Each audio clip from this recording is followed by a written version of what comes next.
Hello children, welcome to 10th class mathematics class. Exams చాలా దగ్గరగా వచ్చేసినాయి కదా, మరి మీ ప్రిపరేషన్ బాగుందా? సో మ్యాథమెటిక్స్ సంబంధించి మనకి గవర్నమెంట్ ఇష్యూ చేసిన కొన్ని మోడల్ పేపర్స్ ఉన్నాయి కదా, ఆ మోడల్ పేపర్ మీరు తప్పకుండా ప్రిపేర్ అవ్వాలి. ఎందుకంటే చాలా కాలం తర్వాత ఎగ్జామినేషన్ జరుగుతుంది కాబట్టి పేపర్ కొంచెం మనకి బ్యాలెన్స్డ్గానే, అంటే ఇబ్బంది పెట్టకుండా ఉండడానికే ప్రయత్నం చేస్తారు. సో మీరు తప్పనిసరిగా మోడల్ పేపర్లో ఉన్న క్వశ్చన్స్ అన్నీ కవర్ చేసి ఉండాలి, ఎందుకంటే దాంట్లోంచి కొన్ని క్వశ్చన్స్ రావడానికి అవకాశం ఉంది. సో మనం మోడల్ పేపర్ స్ట్రక్చర్ ఎలా ఉంటుందో ఈ పాటికి మీకు తెలిసింది. లేనట్లయితే నేను ఒక వీడియో కూడా చేసిన చిన్న వీడియో చూడండి అవకాశం ఉంటే.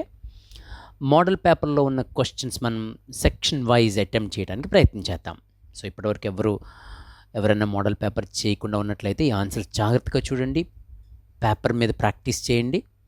లక్కీగా మనకి ఇందులో నుంచి క్వశ్చన్స్ వస్తే మనకి చాలా సంతోషంగా ఉంటుంది.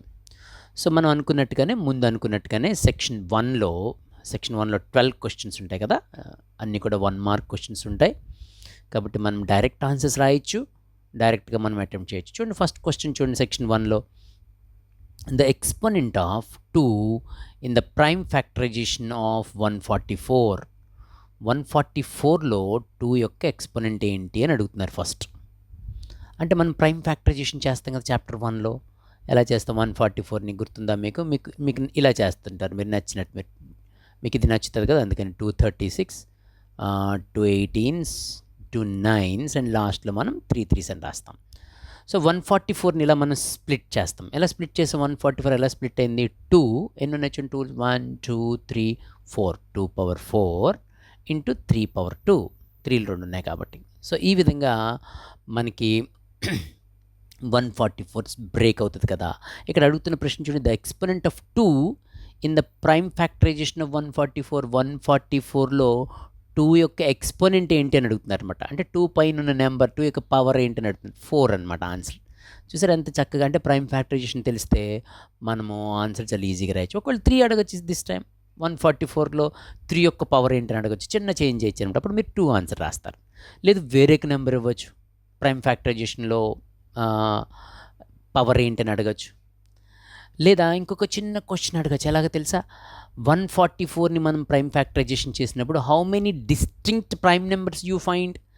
ఎన్ని డిఫరెంట్ ప్రైమ్ నెంబర్స్ నువ్వు ఫైండ్ అవుట్ చేస్తున్నావు? 2 ఒకటి 3 ఒకటి ఫైండ్ అవుట్ చేస్తున్నావు. You're going to find 2 distinct prime numbers in its prime factorisation.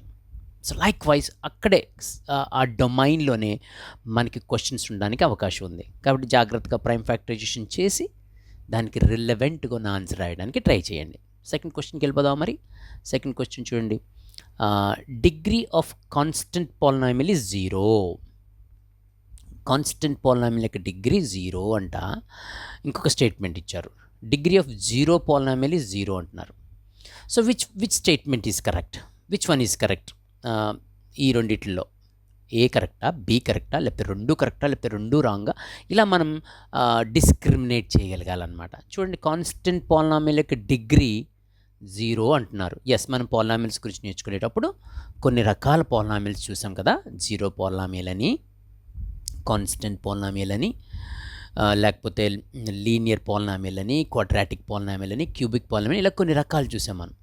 వాటి యొక్క డిగ్రీని బేస్ చేసుకుని మనం ఆ పాలినామియల్స్ కూడా మనం క్లాసిఫై చేసాం. సరే, ఇప్పుడు కాన్స్టెంట్ పాలినామియల్ యొక్క డిగ్రీ అంతా 0 అయినా కరెక్టే. కాన్స్టెంట్ పాలినామియల్ అంటే ఏంటి? ఒక నెంబర్ అనమాట. ఇఫ్ ఐ రైట్ 3, అదొక కాన్స్టెంట్ పాలినామియల్ అనమాట. లేకపోతే -2 రాసిన అనుకోండి, అదొక కాన్స్టెంట్ పాలినామియల్ అనమాట. కాబట్టి నేను ఏ నెంబర్ రాసినా అదొక కాన్స్టెంట్ పాలినామియల్ కింద నేను ట్రీట్ చేయొచ్చు. ఎందుకంటే పాలినామియల్ ఒక వేరియబుల్గా మనం ఒక వేరియబుల్ని ఎంటర్ చేసి అక్కడ దాని పైన పవర్ 0 రాయొచ్చు 3ని. కాబట్టి 3ని 3 × x⁻0గా రాయొచ్చు. అదిగో ఒక వేరియబుల్ కనబడుతుంది. అట్ ద సేమ్ టైం దాని యొక్క పవర్ అది హోల్ నెంబర్ అవ్వాలన్నమాట. హోల్ నెంబర్ అయితే అటువంటి ఆ వేరియబుల్స్ ఏవైతే ఉన్నాయో వాటి యొక్క పవర్స్ హోల్ నెంబర్స్ అవ్వాలన్నమాట. అంటే 0 1 2 3 4 5 ఇలాగనమాట. నాన్ నెగటివ్ ఇంటిజర్స్ అవ్వాలంటాడు అనమాట. నాన్ నెగటివ్ ఇంటిజర్స్నే మనం హోల్ నెంబర్స్ అంటాం. అంటే నెగిటివ్ నెంబర్స్ తప్ప 0 మొదలుకొని ఏ నెంబర్ ఉన్న పవర్లో అటువంటి వాటిని మనం పాలినామియల్స్ అంటారని చెప్పుకున్నాం. ఇప్పుడు కాన్స్టెంట్ పాలినామియల్కి మనం ఒక వేరియబుల్ ఇంట్రడ్యూస్ చేస్తే వేరియబుల్ కనబడాలి కాబట్టి దాని పవర్ ఎంతగా రాయొచ్చు? 0గా రాయొచ్చు. కాబట్టి కాన్స్టెంట్ పాలినామియల్ యొక్క డిగ్రీ 0 కరెక్టే. ఆ స్టేట్మెంట్ కరెక్టే అనమాట. At the same time degree of zero polynomial. మరి జీరో పాలినామియల్ యొక్క డిగ్రీ ఏంటి? జీరో పాలినామియల్ యొక్క డిగ్రీని మనం డిఫైన్ చేయలేదన్నమాట, చెప్పలేదన్నమాట. జీరో పాలినామియల్ అనేది అది ఒక జీరో లాంటి రోల్ ప్లే చేస్తుంది అనమాట పాలినామియల్స్లో. So just for convenience sake మనం పాలినామియల్స్లో జీరో పాలినామియల్ తీసుకుంటాం అనమాట. Just like 0x⁴ plus 0x⁴ plus 0x ఇలా 0x⁴ ఇలా ఏ పవర్తోనైనా స్టార్ట్ చేయొచ్చు అనమాట మనం ఆ పాలినామియల్. జీరో ఎందుకంటే ఆల్ ఇన్ ఆల్ అదంతా జీరో అనమాట. కాబట్టి ఏ పవర్తో స్టార్ట్ చేస్తాం? మరి ఏదైనా పవర్తో, పర్టికులర్ పవర్తో స్టార్ట్ అవుతుంది అని చెప్పుకుంటే దాని యొక్క డిగ్రీ మనం చెప్పచ్చు. కాబట్టి జీరో పాలినామియల్కి పర్టికులర్ పవర్తో స్టార్ట్ అవ్వాలని లేదు కాబట్టి so it becomes no degree polynomial, degree లేని పాలినామియల్ అయిపోద్ది అనమాట. కాబట్టి degree of zero polynomial zero అనేది రాంగ్ స్టేట్మెంట్ అనమాట. So statement A true, B false. So second one would be the right option. అలా ఎనాలిటిక్గా ప్రిపేర్ అవ్వండి, మీకు ఖచ్చితంగా మార్క్స్ వస్తాయి. థర్డ్ క్వశ్చన్ చూడండి. సో ఫిక్స్ అయిపోండి, కాన్స్టెంట్ పాలినామియల్కి డిగ్రీ జీరో అండ్ జీరో పాలినామియల్కి నాట్ డిఫైన్డ్, డిగ్రీ లేదనమాట, పలానా నెంబర్ అని లేదనమాట. Now let's quickly shift to question number 3. Triangle ABC is an isosceles triangle. Okay, చూస్తున్నారా? Third question. Triangle ABC is an isosceles triangle, right angled at C, and AB square is equal to n into AC square. Then n equal to ABC అనే ఒక isosceles triangle ఉందంట, right angled at C. అంటే ఇది ఒక right angled isosceles triangle అనమాట. So let me draw like this. Yes, right angle triangle అని అర్థమవుతుంది మనకి. Okay, where do you find right angle at C దగ్గర రైట్ యాంగిల్. సో మిగిలిన మామూలుగా రాసేద్దాం. So this is imagine this is A, this is B. Okay, right. Now, triangle ABC is an isosceles triangle, right angled at C దగ్గర right angle ఉంది. Right isosceles triangle కాబట్టి ఆబ్వియస్గా క్లియర్గా ఈ రెండు మాత్రమే ఈక్వల్ అవ్వాలి. ఎందుకంటే hypotenuse is the longest side, దాన్ని మనం కంపేర్ చేయము, పొడుగ్గా ఉంటుంది లాంగెస్ట్ సైడ్. కాబట్టి ఈ మిగిలిన రెండు కూడా ఈక్వల్ సైడ్స్ అనమాట. Then and AB square is equal to n into AC square అంట. అయితే n ఎంత అని అడుగుతున్నారు అనమాట. ఇక్కడ చూడండి, రైట్ యాంగిల్ ట్రయాంగిల్ అనగానే మనకి we go for Pythagoras theorem కదా, మనం పైథాగరస్ రూల్ తీసుకొస్తాం కదా. ఏంటి Pythagoras rule? AB square is equal to AC square plus CB square. Okay, AB square hypotenuse square ఈ రెండిట్ల స్క్వేర్కి ఈక్వల్ అవుతుంది తెలుసు. కానీ ఏసీబీసీ సమానం కదా. జస్ట్ నో ఐసోసెలస్ ట్రయాంగిల్ అనుకున్నాం కదా, రెండు సమానం అయితేనే ఐసోసెలస్ ట్రయాంగిల్ అంటారుగా మరి. కాబట్టి ఏసీ స్క్వేర్ సిబిని కూడా ఏసీ అని రాసేద్దాం, అంటే బీసీని అనమాట. దీన్ని కూడా ఏసీ అని రాసేద్దాం, రెండు సమానమేగా. సో ఫస్ట్ది ఏసీ కాబట్టి రెండోది కూడా ఏసీ రాసేద్దాం. సో 2AC స్క్వేర్ అనమాట. So AB square is equal to 2AC square కాబట్టి ఇక్కడ n ఎంత ఉండాలంటే 2 ఉండాలన్నమాట. Value of n is 2. So that's a good question, జాగ్రత్తగా చూసుకోండి. ఫోర్త్ క్వశ్చన్కి వెళ్ళిపోదాం. ఫోర్త్ క్వశ్చన్లో when A subset B, A minus B ఏమవుతుంది? ఏ సబ్సెట్ బి అయితే ఏ మైనస్ బి ఏమవుతుంది?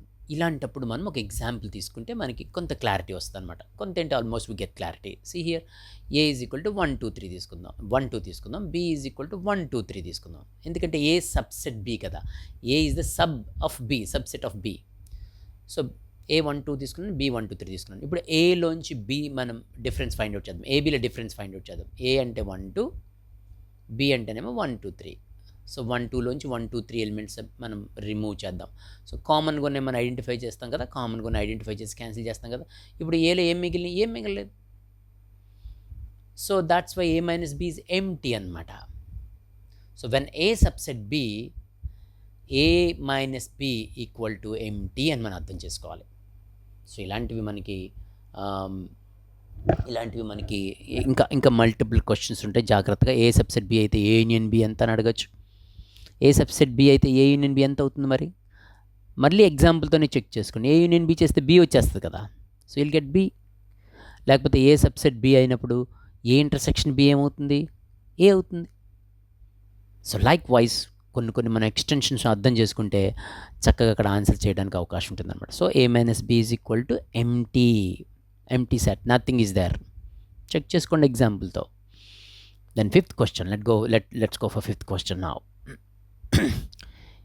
If AP and AQ are two tangents to a circle with center O, and take a diagram observe cheyandi, so that angle POQ is equal to, so let me show you a bigger version of this picture. Yes, there you are. So angle POQ, that means this angle is 110 degrees. Then we have to find angle PAQ. You need to find this angle. ఈ angle ఎంత చెప్పాలన్నమాట మనం. So remember, this is a bit looks as if a big question. But one thing for sure, మన జాగ్రత్తగా observe చేస్తే ఈ OP like ఓపీక్యూఓ ఇది ఒక quadrilateral లాగా కనబడుతుంది నాకు. క్వాడ్రిలేటర్, ఓకే, క్వాడ్రిలేటర్ అలా నాలుగు ఉన్నదనమాట. ఇలా క్వాడ్రిలేటర్లో మనకి తెలుసు 4 యాంగిల్స్ కలిపితే 360 degrees అవుతుంది. 360 degrees అవుతుంది. But here one thing for sure, ఇక్కడ AP and AQ are tangents అని ఇచ్చారు కాబట్టి ఇది టాంజెంట్, ఇది టాంజెంటే కాబట్టి ఇది 90 degrees, ఇది 90 degrees. అంతే కదా. మరి టాంజెంట్కి ఆ టాంజెంట్ ఎక్కడైతే పాయింట్ ఆఫ్ కాంటాక్ట్ ఉందో అక్కడ గీసిన రేడియస్కి మధ్య యాంగిల్ 90 degrees ఉంటుందని తెలుసు కదా. కాబట్టి వాట్ ఐ నోటీస్ ఈజ్, ఇక్కడ నేనేం నోటీస్ చేశానంటే ఇక్కడ 90 degrees ఉంటుంది, ఇక్కడ 90 degrees ఉంటుంది. నాకు 3 యాంగిల్స్ తెలిసిపోయినాయి. సో 110, 90, 200, 290 కలిపితే ఆల్మోస్ట్ 290 కాబట్టి దిస్ మస్ట్ బి 70, ఎందుకంటే 360 degrees కదా. మరి అందుకే 4 కలిపితే 360 అవ్వాలి కదా. 4 యాంగిల్స్ కనబడుతున్నాయి మీకు, this one, this one, this one and this one. So అలా చక్కగా మనం సింపుల్గా జస్టిఫై చేయొచ్చు. సో ఆన్సర్ ఏంటంటే 70 degrees అనమాట. 70 degrees. Someone May try to do in a different way, ఇంకా డిఫరెంట్గా చేయడం ట్రై చేస్తారు. ట్రై చేయండి, పర్లేదు. అలా గీయడానికి ట్రై చేస్తారు, గబుక్కుని ఐడియా రాక మనకి అప్పుడు 2 ట్రయాంగిల్స్ కింద అవుతుంది కదా. 90 అంటారు, ఇది 55 తీసుకోవచ్చు. అలా కూడా 90, 55, 145. సో 145 అంటే ఇది ఎంత అవుతుంది, అప్పుడు 35 అవుతుంది. Then you need double it to get angle at A. 70 అవుతుంది. Whatever, 70 is the correct answer. 6th question. So 6th question చూడండి, match the following. Yes, once we have match the following అన్నప్పుడు కొంచెం 3-4 బిట్లు కలిపేసి ఉంటాయి కాబట్టి జాగ్రత్తగా ఏదైతే నీకు ఈజీగా ఆన్సర్ వస్తుందో దాన్ని ఫస్ట్ క్యాచ్ చేయడం ద్వారా మిగిలిన ఒకవేళ 1-2 తెలిగిపోయినా మనం ఆన్సర్ పెట్టడానికి అవకాశం ఉంటుంది. పాపులర్గా మనకి 1/sec θ అంటే cos θ అని తెలుసు మనకి, రైట్? పర్ఫెక్ట్. అండ్ tan 90 - θ అంటే cot θ అని తెలుసు. జాగ్రత్త గుర్తుపెట్టుకోండి. ఒక 6-7 ఒక 9 ఉంటాయి కాంప్లిమెంటరీ యాంగిల్ సంబంధించి. జాగ్రత్తగా టెక్స్ట్ బుక్లో ఉండి చక్కగా చదవండి. ఇక 1 - cos square θ అంటే sin θ అని మనకు అర్థమవుతుంది. So 1 must be matched to 3 and 2 must be matched to 2 itself. B must be matched to 2 and C is 1. So A is the right option. So first section చూసారా ఎంత sometimes మనకి ట్రికీగా ఉంటాయి, sometimes డైరెక్ట్గా ఉంటాయి.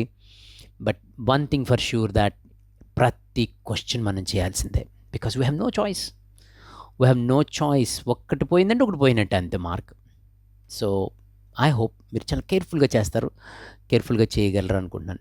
Let's continue. మనం ఈ section పూర్తి చేద్దాం. 7th question. What is 7th question? In an AP A is equal to 10, D equal to 10, then 4th term of AP is, so AP means not Andhra Pradesh, arithmetic progression. So in arithmetic progression A is equal to 10, A అంటే first number అనమాట, first term అనమాట. Difference 10 అయితే మరి 4th term ఏంటి అని అడుగుతున్నారు, A4 ఏంటి అని అడుగుతున్నారు అనమాట. సో A4 అంటే మనకు ఫార్ములా తెలుసు కదా, A4 is equal to first నెంబర్కి అంటే Aకి 3 డిఫరెన్స్లు కలుపుతాం. ఫస్ట్ నెంబర్ 10 కదా, 3 డిఫరెన్స్లు అంటే 3 10s కదా. సో 10 + 30 దట్ ఈస్ 40 అని మనం ఆన్సర్ రాయాలన్నమాట. 4th టర్మ్ 40 అంతే కదా. స్టార్టింగ్ టర్మ్ 10 అంట, డిఫరెన్స్ 10 అంట. 4th ఏంటి అడుగుతున్నారు, 10, 20, 30, 40. సో దాన్ని మనం మ్యాథమెటిక్లో ఇలా చూపిస్తాం. 8th question. A ladder of length x meter is leaning against a wall making an angle theta with the ground. So which trigonometric ratio would you like to consider to find the height of the point on the wall at which the ladder is touching?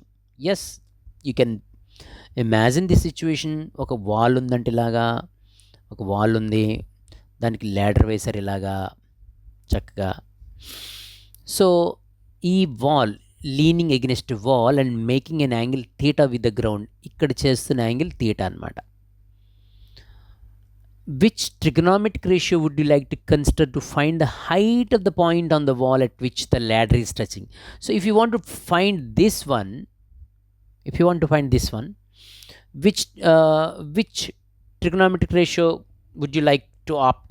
ఇక్కడ ఎందుకంటే ఇక్కడ ladder యొక్క length కూడా X metres అని ఇచ్చారు, 3 metres 4 metres ఉందని ఇచ్చారు అనమాట. So what you find is, మనం ఇక్కడ ఆపోజిట్ సైడ్ కనుక్కోవాలి కాబట్టి ఆపోజిట్ సైడ్కి హైపోటెనస్కి లింక్ ఉన్నటువంటి సైన్ థీటాని మనం పికప్ చేసుకుంటాం అనమాట. సైన్ థీటాని మనం పికప్ చేసుకుంటే ఇక్కడ వాల్ హైట్, ఫర్ ఎగ్జాంపుల్ దీన్ని ఏదో బి అన్నారు అనుకోండి, బి బై ఎక్స్ అని రాస్తాం కదా, ఆ విధంగా మనకి ఆన్సర్ అవడానికి అవకాశం ఉంటుంది. కాబట్టి which trigonometric ratio will you pick in this context?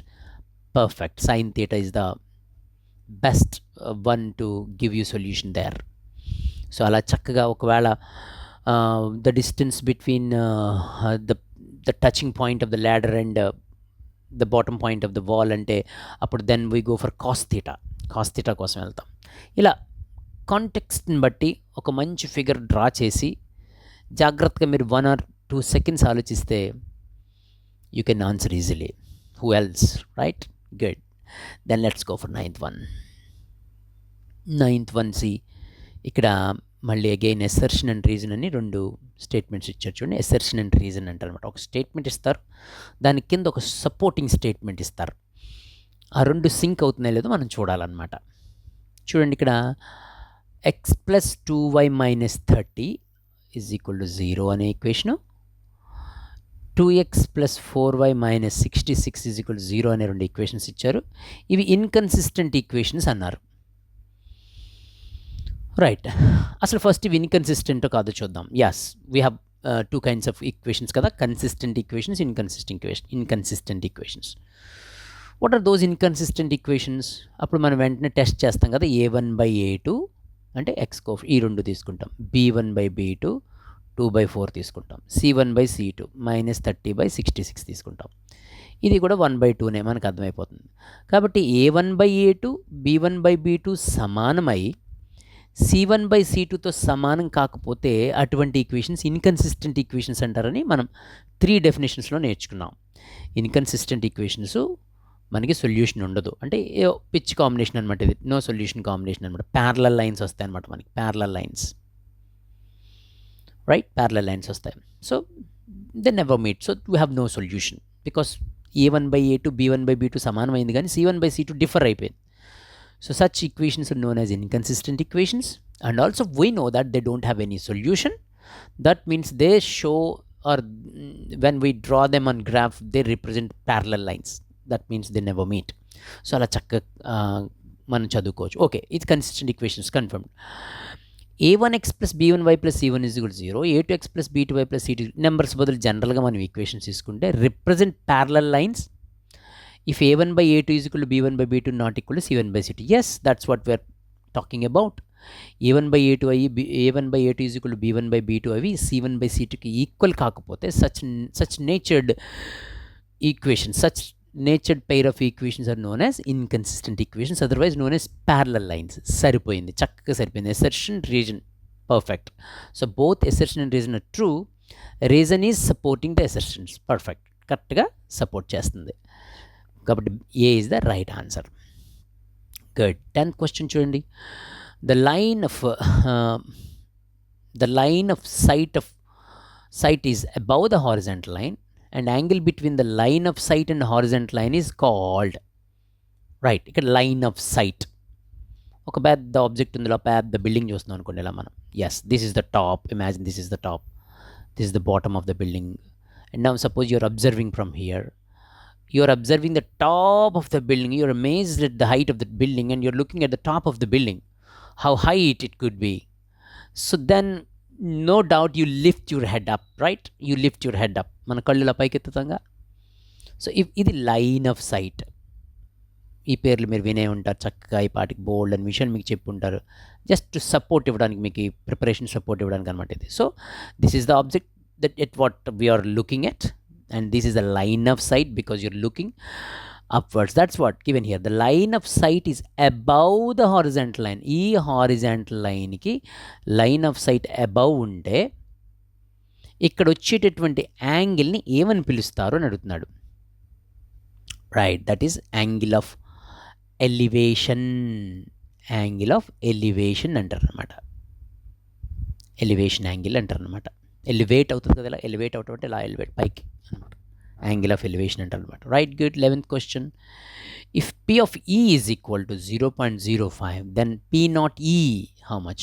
Yes, ప్రాబబిలిటీలో మనం చూస్తాం ఒక ఈవెంట్ యొక్క ప్రాబబిలిటీ ఆఫ్ ఎన్ ఈవెంట్ 0.05 అయితే అంటే అది జరగడానికో అది హ్యాపెన్ అవ్వడానికో ఛాన్స్ 0.05 అంటే ఆల్మోస్ట్ 5 out of 100 అనమాట ఛాన్స్. అయితే జరగకపోవడానికి నాట్ ఈ అని ఇలా బార్ పెడతాం కదా, నాట్ ఈ ఎంత అనమాట, 1లోంచి మనం దీన్ని తీసేస్తాం అంటే ఇట్స్ ఆల్మోస్ట్ 0.95 అనమాట. అంటే 95 out of 100 జరగదు అనమాట. ఇది జరుగుతుంది అంటే ఇది జరగదు అనమాట. 5 out of 100 0.05 అంటే, కాబట్టి 1లోంచి మనం 1లోంచి అంటే ఇలా తీయాలన్నమాట. 1 అంటే 1.00 పెట్టుకోవాలి. మనం 0.05 తీస్తే 0.95. So answer is 0.95. The distance of the point 47 from X axis is 47 అనే పాయింట్ ఉంది. గ్రాఫ్ 47 అనగానే మీకు గ్రాఫ్ గుర్తు రావాలి, పాయింట్ గుర్తు రావాలి, చాలా విషయాలు గుర్తుకు రావాలి. ఈ పాయింట్ ఎక్స్ యాక్సిస్ నుంచి ఎంత దూరంలో ఉంటుంది? ఎక్స్ యాక్సిస్ నుంచి అని అడిగారు కాబట్టి 7 యూనిట్స్ దూరంలో ఉంటుంది అనమాట. మీరు ఇది XY పెయిర్ కదా, ఆపోజిట్గా మనం ఫీల్ అవుతాం. XY pair. ఈ ఫస్ట్ నెంబర్ ఏం సూచిస్తుంది? ఎక్స్ ఏం సూచిస్తుంది అంటే first number how far you are from X axis, ఎంత దూరంలో, how far from your Y axis, ఈ నిలువు లైన్ నుంచి, అంటే వై కదా మరి ఇది ఎక్స్ కదా, ఈ నిలువు లైన్ నుంచి ఎంత దూరంలోనో చెప్తుంది అనమాట ఫస్ట్ నెంబర్. అంటే ఫస్ట్ నెంబర్ ఎక్స్ కోఆర్డినేట్ ఉంది చూసారా, అది ఏం తెలియజేస్తుంది అంటే ఈ ఫస్ట్ నెంబరు వై యాక్సిస్ నుంచి ఎంత దూరంలో ఉన్నామో చెప్తుంది అనమాట. సెకండ్ నెంబర్ ఏం చెప్తుందంటే how far you are from X axis, అంటే ఈ ఫ్లాట్ లైన్ నుంచి ఎంత పైకి ఉన్నావు లేకపోతే ఎంత కిందకున్నావో చెప్తుంది అనమాట. కాబట్టి ఇంత టర్న్స్ ట్విస్ట్ అనే బదులు ఇది ఎక్స్ యాక్సిస్ నుంచి ఎంత దూరంలో ఉంది అని అడిగామంటే మనం ఇదిగో 7 యూనిట్స్ దూరంలో ఉందంటాం అనమాట. ఆపోజిట్గా తీసుకుంటాం అనమాట, ఎందుకంటే ఇది XY పొజిషన్గా ఫీల్ అవ్వాలి మీరు. So that's why 1 mark questions are very important. So ఈ క్వశ్చన్స్ ఎక్కడ ఉన్నాయో ఒకసారి మీరు చూసుకుని 1, 2 అటు ఇటు చూసుకుంటే ఈ 12 క్వశ్చన్స్లో మీరు ఇలాంటి మోడల్ ఉన్న questions almost you going to get 8 or 9. కొంచెం 1, 2 అటు ఇటు మారుస్తారు. ఇగో ఇలాంటి ఈ పోర్షన్ నుంచి వచ్చేస్తుంది, కన్సిస్టెంట్ నుంచి వచ్చేస్తుంది, ప్రాబబిలిటీ నుంచి చిన్న బిట్ వస్తుంది, ఇలా కోఆర్డినేట్ జామెట్రీ నుంచి చిన్న పాయింట్స్ వస్తాయి. ఆరిజిన్ నుంచి ఎంత దూరం అని అడగచ్చు. What is the distance between 0 to 3-4 అని అడగచ్చు. 0 నుంచి 3-4 దూరం ఎంత అని అడగచ్చు. ఎంత అంటాం? 0 నుంచి 3-4 దూరం ఎంత చెప్పండి. చిన్న బిట్ ఇది చూడడానికి. ఓకే సార్ నాకు ఫార్ములా తెలుసు అంటే okay, it takes time, but సింపుల్గా 3² + 4² అండర్ స్క్వేర్ రూట్ అనమాట. So 9 + 16 that is √25, that is 5 units అనమాట.